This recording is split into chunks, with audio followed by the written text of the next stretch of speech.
Pero ya yo venía hace unos buenos días conversando o hablando sobre lo que ha pasado en Guayas, en Guayaquil, aquí en el país hermano y vecino del Ecuador, que fue una de las provincias más afectadas por el COVID-19. Y veíamos aquí, a la distancia, por supuesto, cómo personas morían en la calle. No podíamos creer que eso podía llegar a pasar. Y ha pasado en nuestro país también. Pero Guayas se convirtió en una de las provincias con más altos niveles de personas muertas por el COVID-19. Pero resulta que después ya de un intenso trabajo se ha podido eso reducir notablemente. Y hoy día es una de las provincias que da cuenta de un golpe severo al problema y de haber logrado ya índices, diría yo, de cero en varios días de personas muertas por las enfermedades que se vienen del contagio del COVID-19.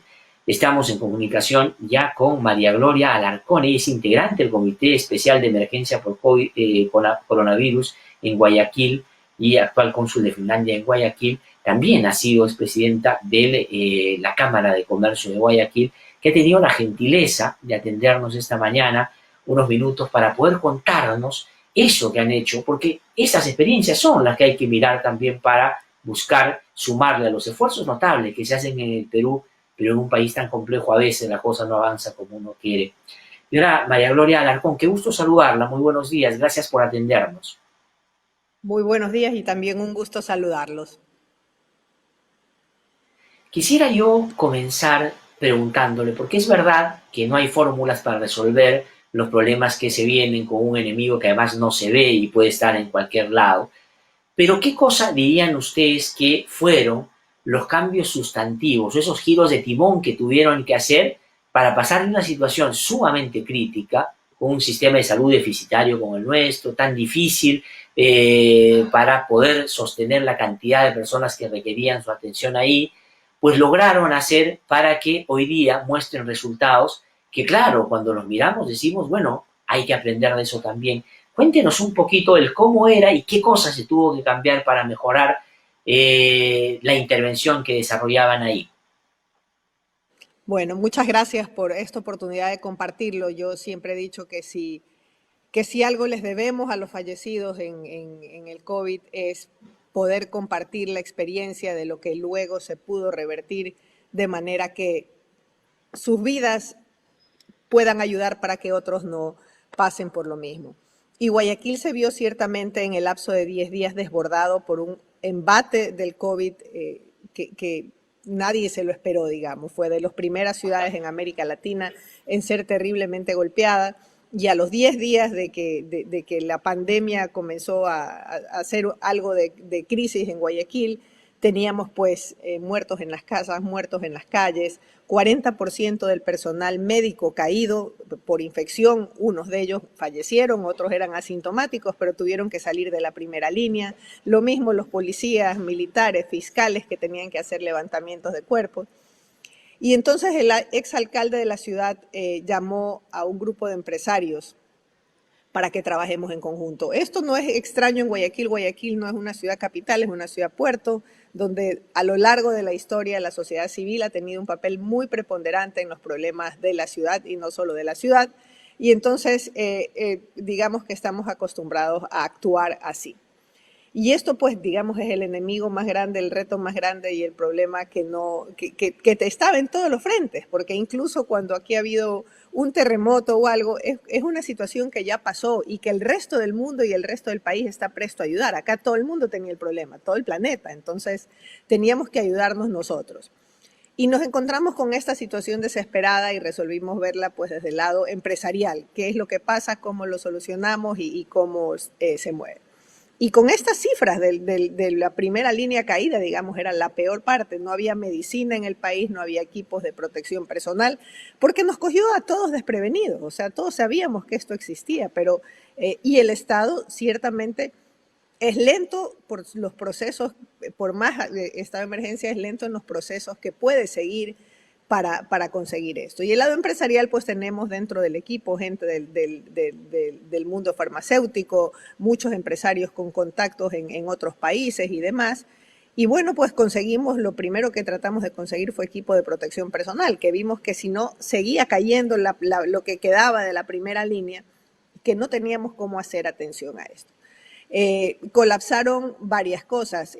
La fiscalía hace los levantamientos de cadáveres en la ciudad, pero estos son 2 o 3 al día. Y de pronto llegó el día 6 de abril, hubieron 460 fallecimientos. En hospitales una buena parte y en casas muchos otros. Entonces, se ayudó, se les dio apoyo primero a toda esa primera línea que he mencionado, policías, militares, marinos, fiscales, médicos, enfermeras, paramédicos, bomberos, con equipos de protección personal. Eso fue inmediato y el otro punto inmediato fue tratar de conseguir medicina, que no fue fácil porque todos los países estaban protegiendo su medicina. En el Ecuador no se producía las medicinas para este tratamiento, pero a través de contactos, apoyos, conseguimos un poco de medicina en varias partes, logramos que se nos autorice esa exportación y sobre todo conseguimos materia prima para poder hacerla aquí. Y claro, todo esto fue empatado. Ahora, eso fue importante, si me permite que la interrumpa, porque me parece que es bien importante y es un punto de quiebre en relación al enfoque que ustedes desarrollaron para, digamos, combatir este problema, ¿no? Es decir, en ese momento, como suele suceder en una pandemia que ataca al mundo, todos los países van en compra a buscar lo mismo, es decir, medicinas, y los países nuestros, digamos, somos países en relación a otros, pues pequeños y podemos correr el riesgo de ponernos a la fila atrás y no acceder a comprar todo. Lo que hicieron ustedes es ya no solo comprar medicina, que escaseaba, sino insumos y materia prima para producir dentro del propio país esto que podían aplicar. Y eso es lo que finalmente le administraban de manera gratuita a la población de manera masiva. Bueno, no era de manera masiva porque medicina es medicina y nosotros no somos médicos. Dentro del equipo tenemos una comisión médica y que la encabeza pues quien fuera un exministro de salud además, que conoce no solo la medicina sino el lado del manejo público. Y lo que hicimos fue administrarla a los hospitales bajo responsabilidad de los hospitales, tanto para los pacientes internos como para consulta externa. Lo ideal es que los pacientes que llegaban a consulta externa no tengan que salir a una farmacia donde no había medicina, pero de todas maneras que no vuelvan, sino que ahí regresen a casa con la medicina. Y esa medicina resultó ser clave. Yo sé que hay controversias respecto a esa combinación de medicinas, pero yo le puedo dar fe de que en Guayaquil esa combinación de situaciones lo solucionó. Luego comenzó a escasear el oxígeno. Las empresas de oxígeno son grandes, pero no están acostumbradas a hacer consumo masivo. Y bien que en Perú pasaron por un problema igual. Veía a las personas haciendo filas y colas con bombonas, sin manómetros, sin recargas. Y es que las empresas de oxígeno no están capacitadas para eso. ¿No? Ese no es su mercado. No saben hacer consumo masivo. Y también ahí pues hubo una gran coordinación y un apoyo de nuestro equipo solucionando los problemas. Otro problema importante era que no se lo oí hace un momento en su previa entrevista, el momento del confinamiento, al principio la gente no estaba tan asustada, luego como comenzó a fallecer familiares, conocidos y vecinos de todo el mundo ya se asustaron. Pero Guayaquil es una ciudad que vive el 60% del comercio informal, es decir, del día a día de lo que vende, subsiste. Entonces comenzaron a salir de las casas y a abandonar el confinamiento porque la lógica es de coronavirus tal vez me muero, pero de hambre seguro.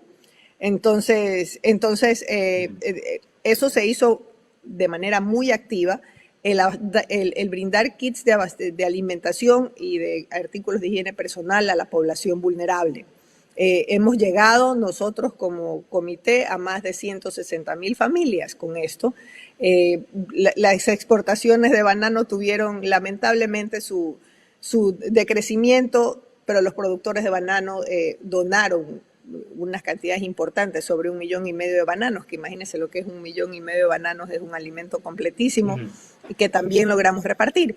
Pero esto fue todo un esfuerzo de la empresa privada que prestó su logística, sus camiones, sus equipos de empaque para hacer estos kits. Y esto llegó, pues, como digo, a las poblaciones más vulnerables donde no queríamos que salga y eso ahora, pensamos la idea que ahí fue sobre esa metodología que funcionó y fue en ese sentido muy eficiente fue evitar que la gente fuera en busca del alimento a lugares donde claramente iban a generar aglomeraciones que iban a ser focos contagiosos. Aquí lo que se trataba era llevar la comida lo más cerca que era posible a la gente para que evitara Sí, justamente eso. Y esa combinación de lo pero público con lo privado, eso eran dos digamos, utilizando combinaciones. todo el sistema que ellos tenían, era fundamental. Exacto, pero eso buscaba dos objetivos, no solamente que no salgan a comprar comida, sino que no salgan a generar Lo su que tenga. comida haciendo comercio informal, que es de lo que viven, pero ese comercio informal en las calles es un foco de contagio enorme. Entonces lográbamos que se puedan quedar en sus casas en la medida de que tenían alimentación y no era un bono que los mandaba a comprar comida, sino que la comida llegaba directamente a sus casas. Y esto fue un trabajo muy combinado, trabajó nuestro equipo, el Banco de Alimentos, la Iglesia Católica, que tiene marcados los territorios vulnerables, y el Ejército. Y trabajamos pues de manera conjunta con mucho éxito en ese sentido. Además, que fue una de las donaciones, el comité se forma y obviamente enseguida recolectamos fondos y el empresariado guayaquileño es muy generoso y pudimos recoger fondos importantes para la compra de medicina, de insumos y demás, y también de alimentos. Pero en una campañita por WhatsApp se logró que la población done estos kits de alimentos que variaban los precios entre $5.99 y $20. Entonces, para una persona individual, incluso para niños, era viable donar $6 por un kit alimenticio. Entonces, eso tuvo pues un impacto muy, muy grande en donaciones y en ser parte de la solución, involucrar a toda una sociedad. Y este comité especial de emergencia por el coronavirus, del cual es usted parte, está conformada por, digamos, personalidades de distinta procedencia, algunos del sector privado, exfuncionarios, algunos funcionarios, digamos Jaime Nebot, que fue alcalde de Guayaquil por más o menos 19 años, me parece, por ahí, si no me equivoco el dato. Sí. También tiene una característica muy importante. Son personas que lo hicieron sin ningún otro propósito que la vocación de ayudar y poner su conocimiento y su trayectoria a favor de una causa de esta naturaleza, ¿no es cierto? Porque no son parte oficial, digamos, del gobierno ni nada por el estilo. No, no hay ningún funcionario público en este grupo. Si bien es cierto, insisto, hemos trabajado de la mano con la Cruz Roja, con los bomberos, con las diferentes instituciones públicas, hemos atendido a los hospitales públicos, hubo que ayudar a los privados con equipo de protección personal al principio porque no lo conseguían, no porque no tuvieran presupuesto. Pero esto es una iniciativa cívica donde todos somos empresarios en la gran mayoría, pero todos somos ciudadanos privados, que lo hemos hecho. Le insisto, Guayaquil es una ciudad acostumbrada en otra dimensión, nunca ante un enemigo tan grande e invisible, pero es toda sociedad civil. Ahora, y para ir terminando, agradeciéndole muchísimo, por cierto, por su participación, ¿qué aprendizaje, qué lección sacar de esto? No solo, digamos, para que en situaciones de apremio los sectores se puedan juntar, sobre todo si vienen de lo privado, sino que se tengan que corregir o cambiar sustantivamente para que, Dios no quiera, no pase más adelante una cosa parecida, encuentre, por ejemplo, a la provincia o al país o en general a todos nuestros países de mejor manera, digamos, con sistema de salud más fortalecido, porque eso también es una cosa que hay que prever, ¿no es cierto? Exacto. O sea, ojalá nunca más enfrentemos una situación ni remotamente similar. Sin embargo, esto ha dejado a la luz las deficiencias del sistema sanitario de muchos de los países, no solamente del Ecuador, ante una emergencia no solamente de esta magnitud. Hubiera sido difícil atender una emergencia sanitaria desde otra magnitud. Los problemas de corrupción en el sistema de salud han quedado en evidencia en el Ecuador y eso pienso que con eso solucionado y equipando bien a los hospitales, teniendo en cuenta que el sistema de salud debe estar preparado para hacer una crisis, no solamente ante una pandemia, sino ante un desastre natural o ante cualquier situación de emergencia. Debemos estar en eso. Muy bien, muchísimas gracias, María Gloria Alarcón, por haber conversado con nosotros esta mañana. Es fundamental en este momento aprender y mirar otras experiencias para alimentar los esfuerzos que puedan producirse acá y buscar eso que ustedes lograron conseguir con tanto esfuerzo, con tanta inteligencia y con tanta colaboración, ¿no? Creo que esa es una de las cosas que hay que resaltar como fundamentales. Muchísimas gracias, felicitaciones, que las cosas sigan para mejor. Les deseamos lo mejor desde aquí. Somos un país no solo vecino, sino hermano, y siempre vamos a estar en el interés de que les vaya bien también a ustedes. Muchísimas gracias, muy amable. Y la mejor de las suertes para ustedes. Este es un problema que no se soluciona si no todos ponen algo de su parte. Muchísimas gracias, muy amable.